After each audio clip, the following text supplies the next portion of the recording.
This is very different with the unification of Britain. So let's see one by one. The making of Germany, right? So here in this context, there is one question that arises: can the army be the architect of the nation?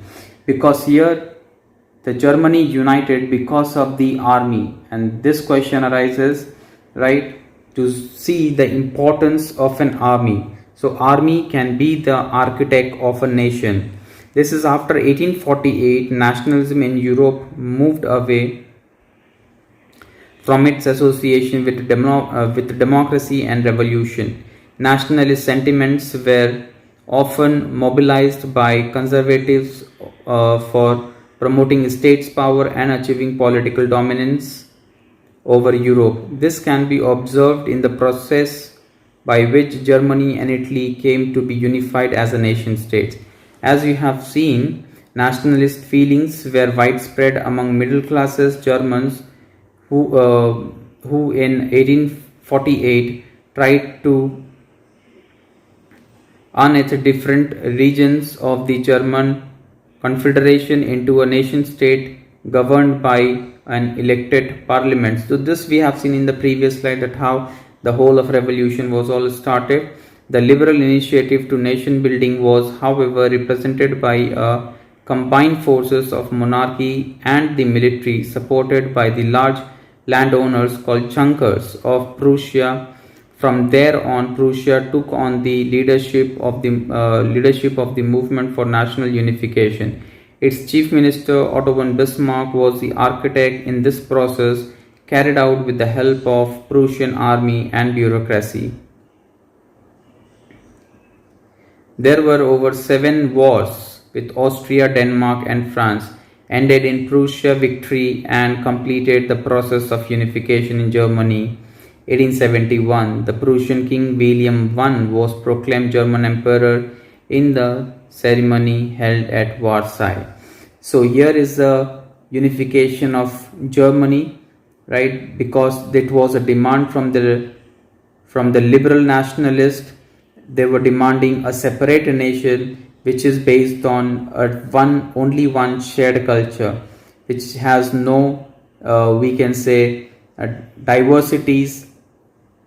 And based on that, on the bitterly cold morning of 18th January 1871, an assembly comprising the princes of the German states, representatives of the army, important Prussian ministers including the chief minister Otto von Bismarck, gathered in the unheated hall of mirrors in the palaces of Versailles to proclaim the new German Empire headed by Tsar William I of Prussia.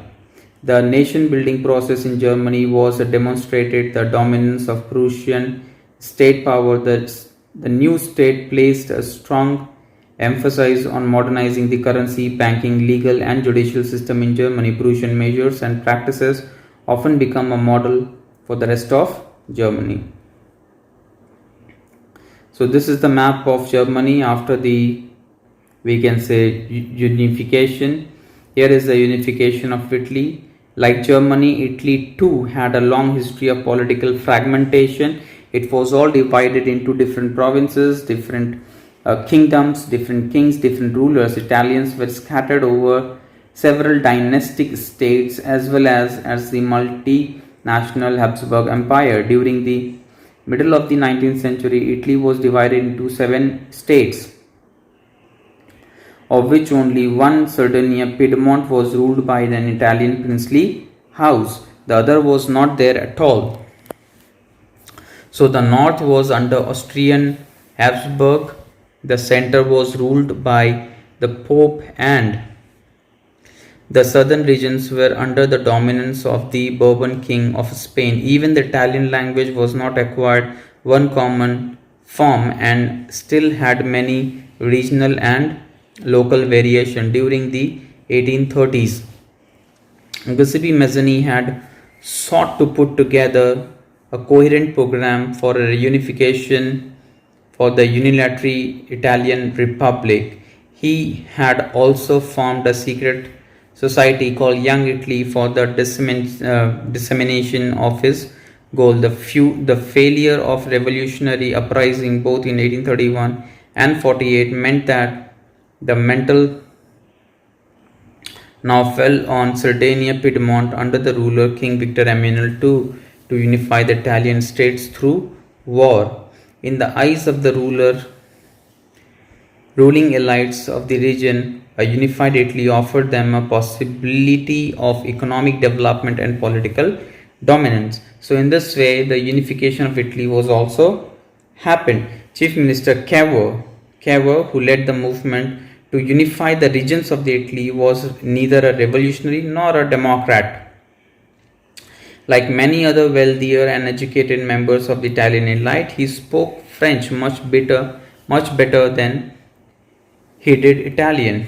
Though a tactful diplomatic alliance with France, engineered by Cavour, Sardinia Piedmont succeeded in defending the Austrian forces in 1859. Apart from regular troops, a large number of armed volunteers under the leadership of Giuseppe Garibaldi joined the fray.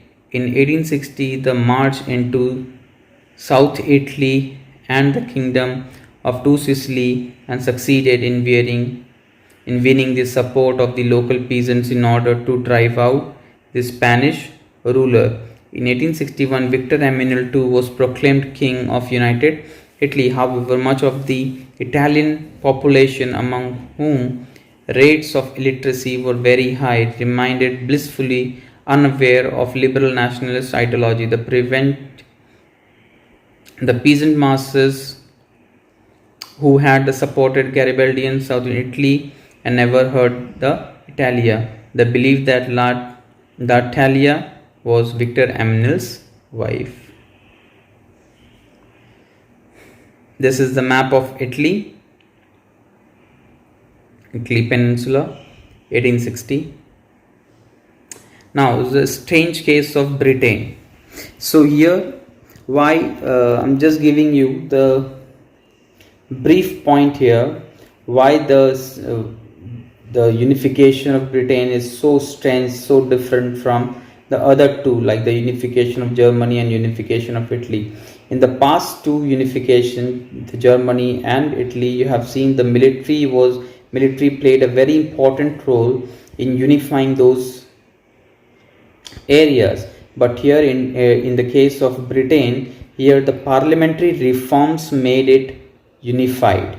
So there was no war in Britain, there was no war, not at all, but in Germany and Italy. So that was a basic difference and the only difference between these two, and that is why we are saying it's a strange case of Britain. So let's see what is there. So there was no British nation prior to the 18th century. The primary identities of the people who inhabited the British Isles and economic one, English, Wales, sector, Irish, all of these ethnic groups had their own culture and political tradition. But as the English nation steadily grew in wealth, importance and power, it was able to extend the influence over the other nations of the island. So it influenced each and every estates like Netherlands, like Ireland. The English Parliament, which had seized power from the monarchy in 1868 at the end of the proclaimed conflict, was the instrument through which the nation stayed with the England at its center. So the growth of British identity meant that Scotland distinctive culture. So each and everything here we can see the cultural similarities. The Britain got unified through the parliamentary processions instead of a war. Ireland suffered the similar fate, we can say, in this country deeply divided between Catholics and Protestants. The English helped the British. The English means the Britishers helped the Protestants of Ireland to establish their dominance over the largely Catholic country. Catholic revolts against British dominance were suppressed after a failed revolt led by the Wolfe Tone and his United Irishmen. Ireland was forcibly incorporated into a United Kingdom in 1801. So this is how the British unification took place. visualizing the nation. While it is easy enough to represent the ruler through a portrait or a statue, how does one go about giving a face to a nation? So it is very important. This is giving a face to a nation. That means how we can connect the country with a particular person, right? And here we are talking about the allegory given to a nations, we can say. The female, we have understood the very idea of nation that symbolizes a lady, right? So we are saying is a mother country, motherland. So the female from that was chosen to personify the nation did not stand for any particular women in real life. Rather, it sought to give the abstract idea of the nation a concrete form. That is, the female figure become an allegory of the nation. So it becomes allegory of the nation, right? So now visualizing the nation, hope you have understood. This is the allegory of the nation, that like in India we are saying it's a Bharat Mata. So it is, we are symbolizing our country as a motherland, and it is been symbolized as a lady. You will recall that during the French Revolution, artists used to use the female allegory to portray ideas such as liberty, justice and a republic. It was also been given in the French Revolution as well. Similarly, female allegories were invented in artists by the 19th century to represent the nation. In France, she was Christine's Marine, a popular Christian's name which underlined the idea of people's nation. Her characteristics were down from those of liberty and the republic. The red cap, tricolor, cockade. The statue of Marine was erected in public square to remind the public of the nation,